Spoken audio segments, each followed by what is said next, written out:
Welcome to my new channel, Soul Lit with Latara Antrese.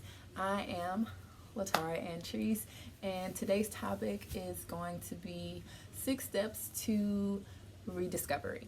Right, and I'm obviously the first question people may ask is, what is it that I'm rediscovering? And that would be you. I will start off with just 3 basic questions, right? So, for starters, the first question is, how much of your daily life is authentic to you?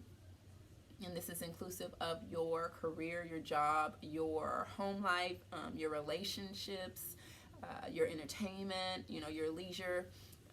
Those are all, super important indicators of like true happiness, true fulfillment. Because you do the things that you love, or you're supposed to be doing the things that you love. Second question would be, what would you be doing if you weren't afraid? Third question is going to be, what's stopping you or what's holding you back? And I'm going to give you some tools to help you rediscover, right? So let's dig a little bit into those questions, or let's talk about how these things affect us, right?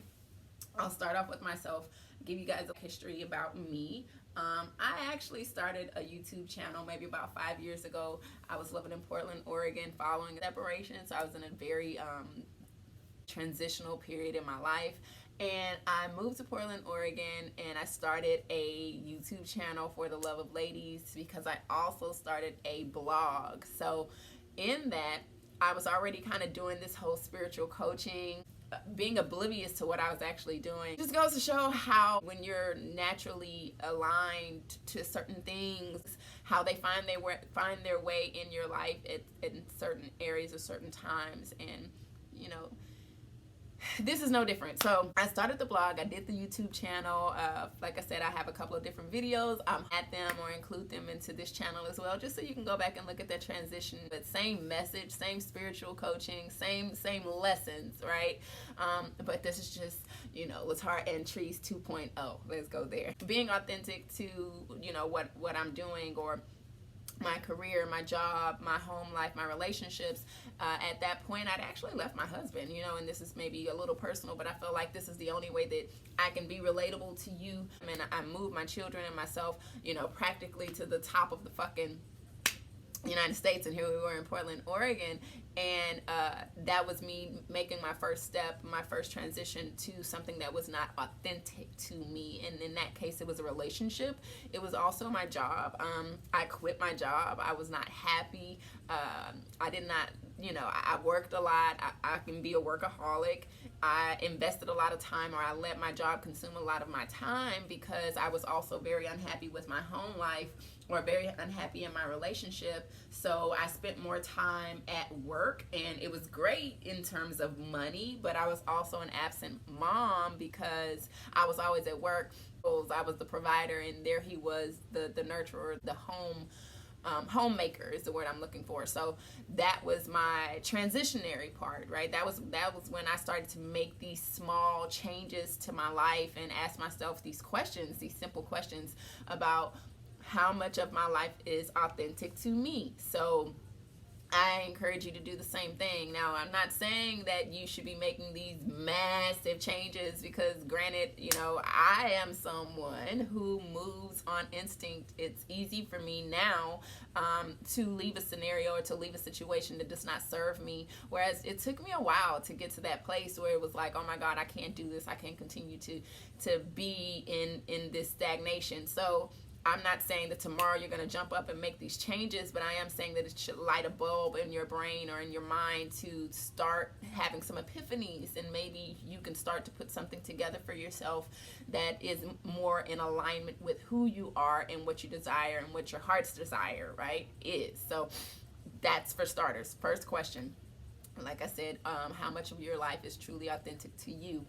Starting with your career, starting with your relationships, starting with your home life. How much of that is truly what you like to be doing, or it's what you saw yourself doing or thought that you would be doing as a child? Those are going to be your starting points. Next question, what would you be doing if you weren't afraid? If you heard me mention just a moment ago, when I moved to Portland, Oregon, I started this blog and I started the whole YouTube channel because that's what I wanted to do. Like, that's exactly what I wanted to do. I wanted to speak to the masses. I had something that I wanted to say, and people needed to hear it. And how were people going to hear it? In my brain, I was thinking, how can I put myself out there? And the best way to do that, hey, start a blog, get on YouTube, and be the person that I'm intended to be. And again, I'm actually full circle doing the same thing right now, because that's truly what my heart desires. Like, I want to speak to the masses. I feel like it's my duty, my dharma, to share my wisdom and to share my life experiences so I can be the light path or the lighthouse for other people to do the same thing. So with that, what would I be doing if I wasn't afraid? I'd be talking on YouTube right now if I was not afraid. And I'm talking on YouTube right now because I'm not afraid. I have to step up to any of my fears. And this is the same thing is true for you too. So, but it gives you an opportunity, in your mental, for you to kind of come up with your true heart's desire. So ask yourself that. And then, of course, like I said, what's stopping you is holding you back. A lot of times I find that what holds us back is conformity, and conforming to what we feel like other people expect of us, and what, we don't want to let anyone down, and then other people's opinions, other people's opinions, and then also our comfort zone. If you've been doing what you've been doing for how long you've been doing it, I mean, at this point, I'm sure I'm speaking to adults, maybe anywhere between, 20, 30, 40, whatever. You've been doing or on your path for some time now, and to just wake up one day and change it seems like, it seems like it'd be dramatic. So to say, what's holding you back, what's stopping you? Well, my comfort zone. I'm used to this. This is life, and change is hard, and it takes a lot. And you're right, it is. It's change is hard, and change does take a lot. But let me also say, change is easy. It's a yes and a no. Change is, every day you get an opportunity to wake up and be a new person. Every day you get an opportunity to reinvent yourself, and it starts with just a choice, and that's all change is. Change is one choice at a time, and those choices begin to create a ripple effect, and there's that tide, right? So this is no different. Once you start to make the small decisions become big decisions, and then it just creates and manifests into whatever's supposed to be for you anyway. So all you have to do is really make one small change and continue making those changes. So that's to say that it's doable. It's not impossible. Change is hard, but it's so worth it. And so now I want to give you the tools. So I gave you the questions. Like I said, one being, how much of your life is truly authentic to you? Secondly, what would you be doing if you were not afraid? And lastly, what's stopping you or holding you back? Now let's go into those tools. When was the last time you wrote out your short and long-term goals? If you are writing out your short and long-term goals, maybe do a 2-year plan, then a 5-year plan. Some people might look to do maybe a 5-year plan and then a 10-year plan. I say start with the 2 and 5, because you want to start making, or you want to start putting things together that you can actually make changes about right now. So if you start on a smaller scope, 2 years or even a year, start on a small scope and then build out. It gives you hope that these things are possible, right? So you don't create these massive goals that make you feel or that they're not attainable. So I say maybe start with a 1 or 2 and then a 5-year plan. 5-year plan being your long-term goals. I know it sounds like, oh my God, 5 years, that's not long-term, but just trust me here. So short and long-term goals list. And then secondly, I want you to create a vision board for those goals. So I want you to get you a couple of magazines, get you some scissors, get you a board, get you some glue, and have a party. Make a party of it. Or if you don't feel comfortable sharing that with everybody, that's no problem. Just do it alone. I've had vision board parties where I've invited my friends over, and I used to do a boot camp, so I invite my friends, invite my family, invite my boot camp attendees, and we would do vision boards, and it'd be amazing. It'd be fun. We could talk about our visions, we could talk about our goals, and then now you have the opportunity to create what those things look like, so you can put a picture to a thing and you get excited about it. And I have my vision board right in front of my bed. I don't own a TV in my room for the purpose that my goals are my main priority. I want to watch someone else live out their dreams when I'm still trying to live out mine. So that's my mindset for that. But I keep my my vision board right in front of my bed, so when I wake up in the morning, I have something to look at and I have something to look forward to. And it's crazy how vision boards really play a part in manifestation. Manifestation being the actualization or realization of whatever your thoughts are. And I could tell you, and I'll show you, but